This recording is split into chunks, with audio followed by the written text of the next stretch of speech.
everyone, welcome back to this channel पढ़ाकू लोग। My name is CS Payal Popli and हम पढ़ रहे थे क्लास 12th का बिजनेस स्टडीज का NCERT बुक।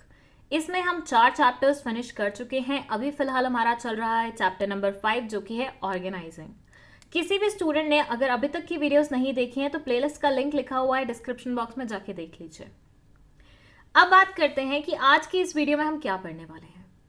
आज का जो टॉपिक है ना, वो सब लोगों के लिए बहुत ज़्यादा इंपॉर्टेंट है, चाहे आप कॉमर्स स्टूडेंट हैं कि नहीं हैं, क्योंकि आपकी लाइफ में, आपकी वर्क लाइफ में ये पर्टिकुलर टॉपिक का इम्प्लीमेंटेशन होता ही होता है। सो इवन इफ आप कॉमर्स स्टूडेंट्स नहीं हैं तब भी आप ये वीडियो देख सकते हैं, क्योंकि आज का टॉपिक रहने वाला है डेलीगेशन। आइए फिर एक बहुत ही छोटू से एग्जाम्पल से हम समझते हैं इसका मतलब। इमेजिन करिए एक पानीपुरी वाला है, छोटा सा स्टॉल लगाता था, मस्त पानीपुरी बेचता था और अपना काम चला रहा था। फिर एक दिन इसको हुआ कि अब मेरे परिवार में लोग बढ़ रहे हैं, तो क्यों ना मैं अपने बिजनेस को भी ग्रो करवाऊं। भाई ऑब्वियसली इतने सारे लोगों का अगर पेट भरना है तो थोड़ा बहुत तो बिजनेस बढ़ाना पड़ेगा ना, और हर इंसान आफ्टर अ सर्टेन टाइम सोचता ही है कि बिजनेस में एक्सपेंशन होना चाहिए। अब इसने सोचा मैं और क्या कर सकता हूँ, तो इसके दिमाग में आया कि पानीपुरी के साथ साथ मैं टिक्की का भी बिजनेस स्टार्ट कर सकता हूँ। मतलब लोगों को टिक्की बना बना के खिलाऊंगा। टिक्की में मार्जिन भी ज्यादा होता है, ये बिकती भी महंगी है इन कंपैरिजन टू पानीपुरी। हाँ, बस थोड़े से स्किल्स लगते हैं कि टिक्की अच्छे से सिकी है कि नहीं सिकी है, टेस्ट प्रॉपर जा रहा है, दही चटनी सही से बैठ रहा है, बैलेंस बन रहा है कि नहीं बन रहा है। तो इसने वो पूरी स्किल सीख ली अच्छे से टिक्की बनाने की, एंड साथ में पानीपुरी की ये बिजनेस स्टार्ट कर दिया। अच्छा खासा इसका एक्सपैंडेड बिजनेस चल रहा था अंटिल वन डे।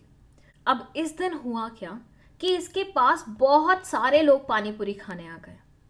अब ये एक्सपर्ट तो हो ही चुका था पानीपुरी खिलाने में, तो इसने क्या किया, दोनों हाथों से पानीपुरी खिलाना शुरू कर दिया। इसको लगा वाह, मैं तो बहुत तेज चल रहा हूँ, मैं तो बहुत बढ़िया बिजनेस करने वाला हूँ। बट फिर उसी देर में क्या हुआ कि एक इंसान इसके पास और आया जो बोला इसे कि मुझे टिक्की बना के दो। और बिल्कुल ऐसे बेसब्रा इंसान कि 2 सेकंड भी वेट नहीं कर पा रहा था। वो बोला मुझे अभी बना के दे रहे हो तो दे दो, अदरवाइज मैं जा रहा हूं किसी और शॉप पे। अब इस दुकानदार को लगा क्या करूं भाई, मैं तो ऑलरेडी अपनी मैक्सिमम कैपेसिटी पे काम कर रहा हूं, मैं तो ऑलरेडी इतने सारे लोगों को एक साथ पानीपुरी खिला रहा हूं, टिक्की साथ में कैसे बनाऊं। तो यहां से इसको प्रॉब्लम समझ में आने लगी जो इसके बिजनेस में अब जाने वाली थी। क्या थी वो प्रॉब्लम, कि अगर इसका काम बढ़ रहा है तो इसको हेल्पिंग हैंड्स भी बढ़ाने पड़ेंगे। सिर्फ 2 हाथों से काम नहीं चलेगा। इसको समझ में आया कि एक छोटू तो मुझे हायर करना ही पड़ेगा अपने साथ। तो इसने गांव फटाफट फोन मिलाया और अपने कजन भाई को बुला लिया अपने जगह पे। इसके कजन भाई ने इसके साथ इसी बिजनेस में हाथ बटाना शुरू कर दिया। अब यहां एक क्वेश्चन उठता है कि ये जो छोटा भाई अभी आया है वो टिक्की का बिजनेस संभालेगा या फिर पानीपुरी का बिजनेस संभालेगा। तो स्टार्टिंग में ही मैंने आपको बताया था कि टिक्की बनाना एक कला है, जबकि पानीपुरी तो कोई भी खिला सकता है। पानीपुरी में क्या करना है, बस गोलगप्पे में छेद करना है, पानी डालना है और दे देना है। बट टिक्की में सही प्रोपोर्शन में हर चीज डले, सही से हो, वो ज्यादा मेन है ना टेस्ट के लिए। तो मेन काम है टिक्की बनाने का।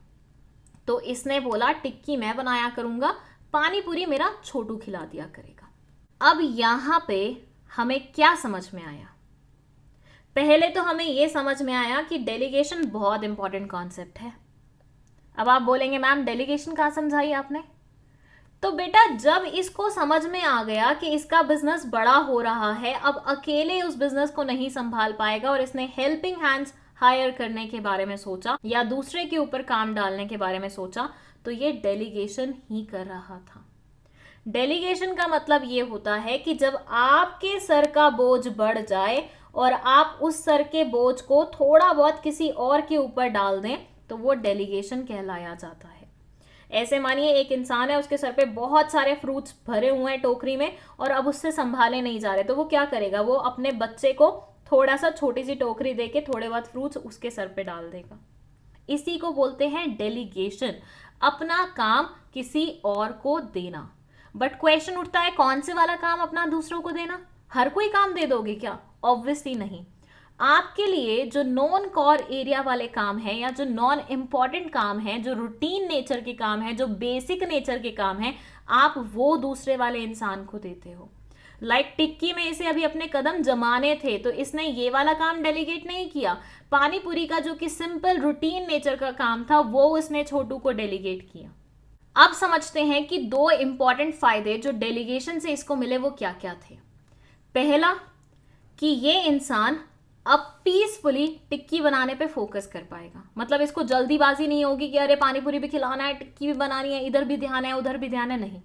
अब ये एक काम पे फोकस करेगा अच्छे से तो वो काम भी बहुत अच्छे से होगा। और दूसरी चीज जो हमें यहाँ पे समझ में आती है वो ये है कि लगे हाथ छोटू का भी थोड़ा सा क्या होगा, भला हो जाएगा। कैसे? वो भी बेचारा गांव में इधर उधर घूम रहा था, उसको फाइनली काम मिल जाएगा and at the same time वो पानी पूरी खिलाना सीख जाएगा। हो सकता है कल वो खुद का पानी पूरी का ठेला लगा ले। तो एक तो फोकस बढ़ता है इंसान का, मेन काम जो उसको करना है उस पर, और दूसरा इंसान जिसको आपने काम डेलीगेट किया है उसको भी थोड़ा बहुत सीखने को मिल जाता है। जैसे इस वाले एग्जाम्पल में जो बच्चा है वो भी थोड़ा बहुत बोझ उठाना सीख जाएगा क्योंकि पेरेंट के सर पे बोझ ज्यादा हो गया था। तो और यही है दो मेन चीजें डेलीगेशन के बारे में। आइए पढ़ लेते हैं कि बुक में क्या दिया हुआ है। It says a manager, no matter how capable he is, cannot manage to do every task on his own. अगर यहाँ वाले एग्जाम्पल में वो सोचता कि नहीं पानी पूरी भी मैं खिलाऊंगा, टिक्की भी मैं खिलाऊंगा, तो क्या होता? बहुत सारे ग्राहक इसके पास आते और मेरी तरह अगर वो ग्राहक होते ना तो वो तो भग जाते पहले ही। क्योंकि मेरी आदत ये है कि अगर मैं पानी पूरी स्टॉल पे गई हूँ, विद इन 5 मिनट्स अगर मेरा नंबर नहीं लगा है और मेरे को जल्दी जल्दी पानी पूरी नहीं खिलाई जा रही तो मैं नेक्स्ट टाइम उस स्टॉल पे नहीं जाती। और मेरे ख्याल से ज़्यादातर लड़की लड़के यही सोचते हैं। उनको पानी पूरी स्टॉल पे जाने के बाद बिल्कुल भी सब्र नहीं रहता, उनको ये होता है भैया जल्दी से खिलाओ जल्दी से खिलाओ। तो अगर ये डेलीगेशन के बारे में नहीं सोचता और सोचता मुझे सारे काम खुद से करने हैं तो बहुत सारे कस्टमर्स इसके हाथ से निकल जाते। और ये ऑब्वियसली इधर भी ध्यान लगाता उधर भी ध्यान लगाता तो अल्टीमेटली कहीं पे भी ध्यान नहीं लगा पाता। तो मैनेजर कितना भी एफिशिएंट क्यों ना हो, कहीं ना कहीं जाके तो उसे डेलीगेशन करना ही पड़ता है क्योंकि सब कुछ खुद से करना इम्प्रैक्टिकल है। डेलीगेशन का मतलब होता है डाउनवर्ड ट्रांसफर ऑफ अथॉरिटी। आप अपनी authority being a superior subordinate को क्या कर रहे हो, डेलीगेट कर रहे हो।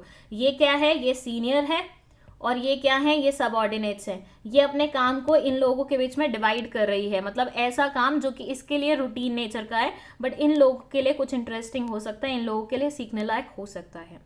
Delegation of authority merely means the granting of authority to subordinates to operate within prescribed limits. इसने इन लोगों को क्या दे दिया है, लिमिट्स दे दी हैं जिसके बीच में इनको क्या करना है, काम करना है, ऑपरेट करना है। And that's it. डेलीगेशन का बस इतना सा ही मतलब था। एक समराइज वे में बताऊं तो डेलीगेशन कुछ नहीं है, जब आपके सर का बोझ बढ़ जाए तो आप उसमें से जो आपका नॉन कोर नेचर का या रूटीन नेचर का जो टास्क होता है वो किसी और के सर पे डाल देते हैं और वही डेलीगेशन कहलाया जाता है। आई होप आपको ये बहुत अच्छे तरीके से समझ में आया है, आपको एग्जाम्पल पसंद आया है। अगर ऐसा है तो लाइक का बटन दबा दीजिए, दोस्तों के साथ इस वीडियो को शेयर कर लीजिए और चैनल को सब्सक्राइब कर दीजिए, बेल आइकन भी प्रेस करके जाए सो दैट नेक्स्ट वीडियो की नोटिफिकेशन आपके पास आ जाए। एंड इसी के साथ 12th क्लास के नोट्स अवेलेबल होने वाले हैं बहुत ही जल्दी, उसकी इंक्वायरी आप कर सकते हैं व्हाट्सएप नंबर पर जो कि डिस्क्रिप्शन बॉक्स में मैंशनड है। एंड साथ ही साथ इकोनॉमिक्स की भी वीडियोज आनी शुरू हो गई हैं चैनल पे, तो उसे भी देखते रहिए। That's it, thank you so much for watching this video.